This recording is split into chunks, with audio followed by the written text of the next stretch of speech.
आज असोज 9 गते मंगलबार साताको तेस्रो कारोबार दिन। आजको शेयर बजारमा भने बढोत्तरी भएको छ। करिब 18 पोइन्टले बढेर नेप्से इन्डेक्स 2023 बिन्दु आसपासमा आइपुगेको छ। साथै कारोबार रकम पनि 2 अर्ब 9 करोड भन्दा केही बढीको छ। आजको शेयर बजारको अवस्था के कस्तो रह्यो त? विभिन्न टेक्निकल टुल्सहरूको अवस्था के कस्तो रहेको छ? टेक्निकली नेप्सेको अवस्था के कस्तो रहेको छ समीक्षा गर्नको लागि सदा चाहिँ आज पनि नेप्से एनालाइसिस लिएर म उपस्थित भइसकेको छु। नमस्ते, म हरि लामिछाने हजुरहरूलाई मेरो यस युट्युब च्यानलमा हार्दिक स्वागत गर्दछु।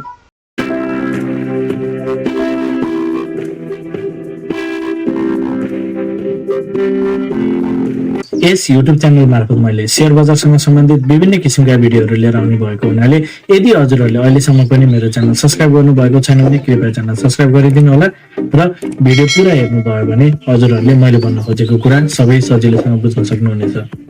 शेयर बजार अत्यन्त जोखिमको क्षेत्र भएको हुनाले लगानीकर्ता स्वयंले गहन अध्ययन र अनुसन्धान गरेर मात्र आफ्नो कदमहरू चाल्नको लागि उचित हुन्छ। यो भिडियो नितान्त इन्फर्मेटिभ तथा एजुकेसनल पर्पजले तयार गरिएको हुँदा यस भिडियोको आधारमा आफ्नो ट्रेडिङ स्ट्र्याटेजी नबनाउनको लागि हार्दिक अनुरोध गर्दछु। हामी स्क्रिनमा नेप्सेको प्राइस चार्ट देख्न सक्छौँ। आज नेप्सेमा एउटा बुलिस क्यान्डल बनेको छ। कारोबार रकम हिजोको भन्दा केही बढेर गएको छ। 2 अर्ब 9 करोडको कारोबार छ। 2 अर्ब भन्दा माथिको कारोबारलाई सन्तोषजनक लियौँ। एभरेज कारोबार रकम भन्दा चाहिँ केही कम नै हो, केही बढी नै हो, राम्रो रूपमा लिन सकिन्छ। बिस्तारै मार्केटले एउटा ट्रेन्ड समायो भने पक्कै पनि कारोबार रकम बढ्ने अनुमान गर्न सकिन्छ। अहिले चाहिँ ओभरअलमा मार्केट एकदम स्लो भएको छ। मार्केटले मोमेन्टम लुज गरेको देख्न सकिन्छ। यसरी घटिरहेको बजार एउटा लो पोइन्ट क्रिएट गरेर चाहिँ बजार केही माथितिर जान खोजेको छ, तर बजार चाहिँ केही माथि जान खोज्दा पनि फेरि घटिहाल्ने, फेरि केही तल नआउँदै फेरि माथितिर लाग्ने, यो टाइपको चाहिँ भइरहेछ। लगभग अल्टरनेटिभली मार्केट चाहिँ मुभ भइरहेको छ। केही माथि जान्छ, फेरि तल, केही माथि, केही त जुन हिसाबको पहिला जाने गर्थ्यो इम्पल्सिभ मुभ, यो टाइपको चाहिँ देखिएको छैन। हुन चाहिँ यो आफैमा करेक्टिभ मुभ हो। मैले हजुरहरूलाई अगाडिदेखि नै सेयर गर्दै आएको कुरा हो। यसरी बजार चाहिँ अहिले घट्ने क्रम चाहिँ ज्यादा र बढ्ने क्रम चाहिँ थोरै देखिएको छ। सो यो चाहिँ आफैमा पुलब्याक मुभ भएको भएर पनि बजारको मोमेन्टम चाहिँ लुज भएको, त्यति अप ट्रेन्ड मोमेन्टम क्याच गर्न नसकेको अनुमान गर्न सकिन्छ।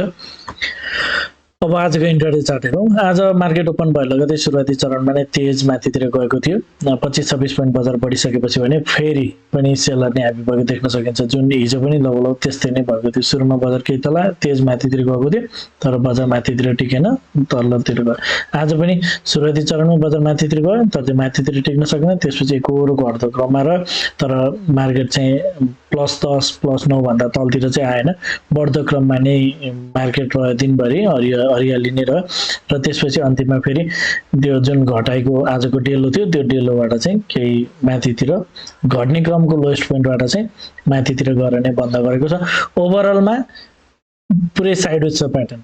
मार्केटले यो एउटा जुन 2040 मा हाई क्रिएट गरेको छ, त्यसपछि 2000 मा आएर एउटा लो क्रिएट गरेको छ र यो बीचमा चाहिँ बजार साइडवेज खेलिरहेको छ। घटेर आउने क्रममा 2000 भन्दा तल नि गएको छैन, बढेर माथितिर जुन एउटा हाई क्रिएट गरेको 2040 त्यसलाई ब्रेक पनि गरेर माथितिर गएको छ। ओभरअलमा साइडवेज देखेको छ नेप्से इन्डेक्स। यो बीचमा चाहिँ हाइड्रो पावर सेक्टरमा चाहिँ अलिकति राम्रो मोमेन्टम देखेको छ। अरू सबै नेप्से इन्डेक्स जस्तै चलिरहेको छ। हाइड्रो पावर चाहिँ अलिकति राम्रो मोमेन्टमको साथ अगाडि बढिरहेको देख्न सकिन्छ। र 15 मिनट्स टाइम फ्रेम हेरौँ अब। 15 मिनट्स टाइम फ्रेममा पनि 5 मिनट्स जस्तै ओभरअल चाहिँ प्याटर्न साइडवेज नै रहेको छ। बजारले एउटा हाई क्रिएट गरेर बजार केही तलतिर आयो, र एउटा लो क्रिएट गरेर चाहिँ बजार केही माथितिर चाहिँ जान खोजेको छ। एउटा लोएस्ट पोइन्ट क्रिएट गरेर बजार माथितिर गएको छ। जबसम्म 2040 लाई पार गर्दैन तबसम्म बजार चाहिँ यहीँबाट माथितिर लाग्ने। यो 2000 नै लोएस्ट पोइन्ट हो। यो करेक्सन कम्प्लिट भएको भनेर इन्डिकेसन चाहिँ मिल्दैन। अहिले चाहिँ बजार साइडवेज प्याटर्नमा रहेको छ र क्यान्डल्सहरू हामी हेर्छौँ भने पुरै साइडवेज नै रहेको छ। खासै यतैतिर जान्छ भन्ने खालको डिरेक्सन चाहिँ देखिएको छैन। तर ओभरअलमा हामीले हेर्न सक्छौँ अहिले फेरि बजारले चाहिँ अगाडिको हाइलाई पार गरेर माथि हाइराइको सिरिज बनाएको हुनाले बजार चाहिँ माथितिरकै यात्रामा रहेको कुराहरू चाहिँ माथितिर जान सक्ने पोसिबिलिटी चाहिँ बढिरहेको हामी देख्न सक्छौँ। यदि बजार माथि जाँदैन र तल आउँछ भने पनि बजार चाहिँ यो 1975 देखि 1960 यो लेभलबाट चाहिँ फेरि पनि माथितिर जान्छ भनेर हामीले यो हिसाबले चाहिँ एक्सपेक्टेसन गर्न सक्छौँ। यदि तलतिर आउँदैन यतैबाट माथि जान्छ भने पनि 2040 लाई पार गरे भने चाहिँ अर्को हाई खोज्न चाहिँ माथितिर जाने बुझ्न सकिन्छ। अब आवरली टाइम फ्रेम हेरौँ।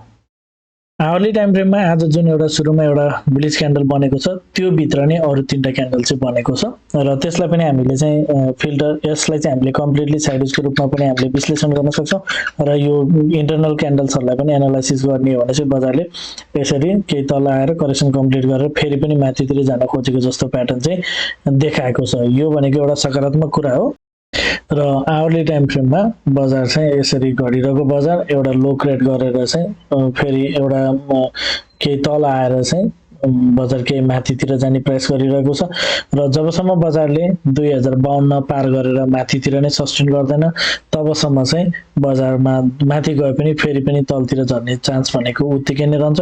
यदि 2050 लाई पार गरेर माथि गयो भने चाहिँ अब बजार माथितिर जाँदैछ। यदि माथि जाने क्रममा 2050 लाई पार गरेर चाहिँ यदि बजार माथितिर सस्टेन गर्छ आवरली क्यान्डल माथि क्लोज गर्छ भने त्यसपछि चाहिँ बजार यसरी एउटा अपट्रेन्डको च्यानल बनाउँदै माथितिर लाग्ला भनेर हामीले हेर्न सक्छौं र डेली टाइम फ्रेम अनुसार 2150 देखि 2200 सम्म चाहिँ मार्केट पुग्छ कि भनेर हामीले एजम्पसन गर्न सक्छौं। अहिलेको लागि चाहिँ स्टिल राम्रो भइसकेको छैन तर बजार माथि जाने क्रममा अब चाहिँ यो लेभल्सहरुलाई चाहिँ पार गर्न सक्छ कि भनेर हामीले हेर्न सक्छौं। अब बजारमा खासै अब चाहिँ यो जुन अगाडिको पोइन्ट लेभल्सहरु छ जहाँबाट चाहिँ बजार फल भएको छ त्यतातिर चाहिँ खासै त्यति धेरै सप्लाई चाहिँ नरहेको जस्तो हामी बुझ्न सक्छौं र बजार चाहिँ यो लेभलहरुलाई चाहिँ अब जाने क्रममा चाहिँ इजिली पार पनि गर्न सक्छ कि भनेर हामीले हेर्न सक्छौं। यदि बजार माथि लाग्छ भने बजारले यो लेभललाई चाहिँ पार गर्छ कि भनेर अब हामीले हेर्न सक्छौं। अब चाहिँ माथितिर बजार लाग्यो भने यसलाई चाहिँ पार नै गर्छ भनेर हामी बायस हुन सक्छौं। यदि बजारले पार गर्दैन भने त्यसपछि बजारको यात्रा तलतिरको लागि त हामीले पहिलेदेखि नै यसरी माथि जाने क्रममा यो हाईलाई पार गर्दैन भने 2052 लाई पार गर्दैन भने त्यसपछि बजार त फेरि तलतिरको यात्रा जुन हाम्रो पहिलेदेखिको एजम्पसन छ यो त बजारको लागि छँदै नै छ। अहिले चाहिँ बजार माथितिर नै जान खोजेको जस्तो देखिएको छ। अब डेली टाइम फ्रेम हेरौँ। डेली टाइम फ्रेममा पनि बजार चाहिँ साइडवेज नै छ। जस्तो आवरली टाइम फ्रेममा एउटा सुरुको क्यान्डल पछि अरु क्यान्डल्सहरु साइडवेज बसेको जस्तो देखेको छ डेली टाइम फ्रेममा नि सेम सिनारियो छ। बुलिश क्यान्डल पछि चाहिँ बनेको 3टा क्यान्डल चाहिँ यही बुलिश क्यान्डल भित्र नै बनेको छ। एउटा ठूलो क्यान्डल भित्र अरु 3टा क्यान्डल रहेको छ। यसमा पनि आवरली टाइम फ्रेमको जस्तै ट्याक्कै एउटै लेभलको प्याटर्न छ हजुरले हेर्न सक्नुहुन्छ। ट्याक्कै एउटा ठूलो क्यान्डल बन्यो यस्तो टाइपको क्यान्डल छ त्यसपछि एउटै छ। भनेपछि यदि आवरली टाइम फ्रेममा बजार माथितिर लाग्छ भने त पक्कै पनि त्यो ट्याक्कै त्यही टाइपको प्याटर्न चाहिँ डेली टाइम फ्रेममा पनि बन्न गइरहेको छ।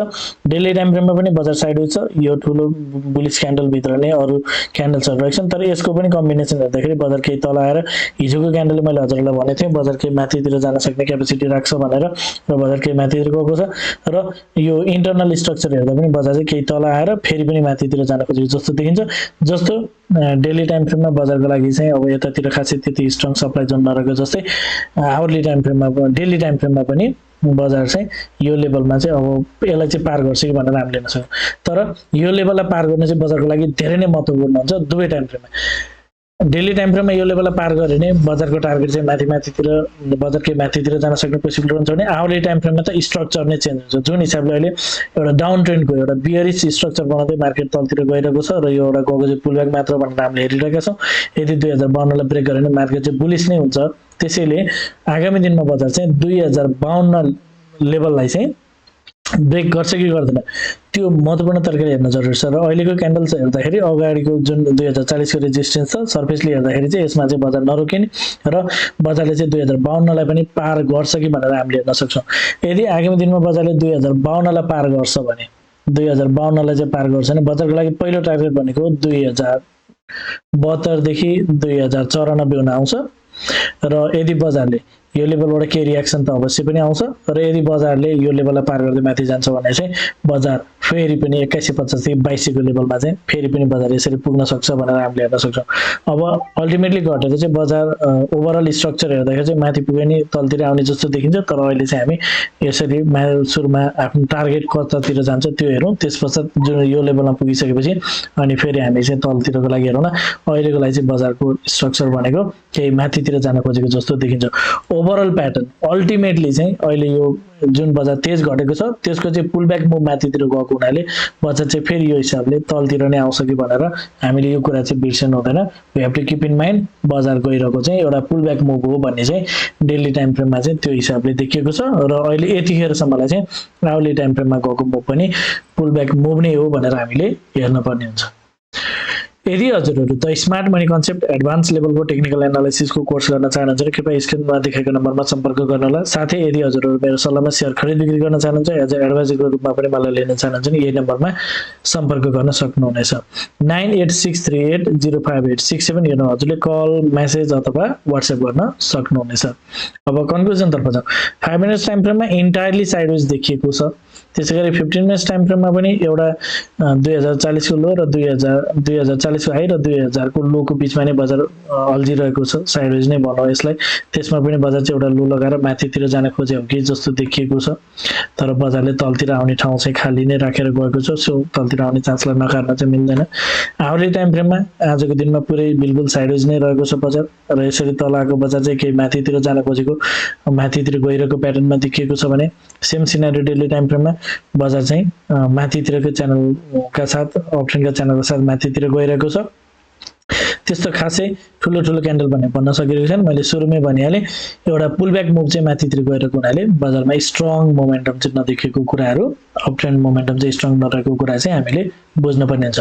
र आज एउटा बुलिस क्यान्डल बनेको छ। आजको क्यान्डलले चाहिँ बजार माथितिर नै इन्डिकेट गर्छ र माथि जाने क्रममा आवरली डेली डुबेमा यतातिर चाहिँ रेजिस्टेन्स फेस नगर्ने कुराहरू हामी बुझ्न सक्छौँ। माथितिर सिधै माथितिर जान सक्ने पोसिबिलिटी चाहिँ रहेको छ।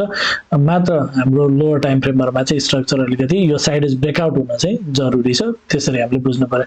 5 मिनट्स टाइम फ्रेममा वा 15 मा 2040 लाई पार गर्यो भने बजार चाहिँ यो साइडवेजबाट बाहिर निस्किसकेपछि पक्कै पनि बजार चाहिँ केही माथितिरकै र्याली सम्हाउनेछ भनेर हामीले आकलन गर्न अथवा एनालाइसिस गर्न सक्छौँ।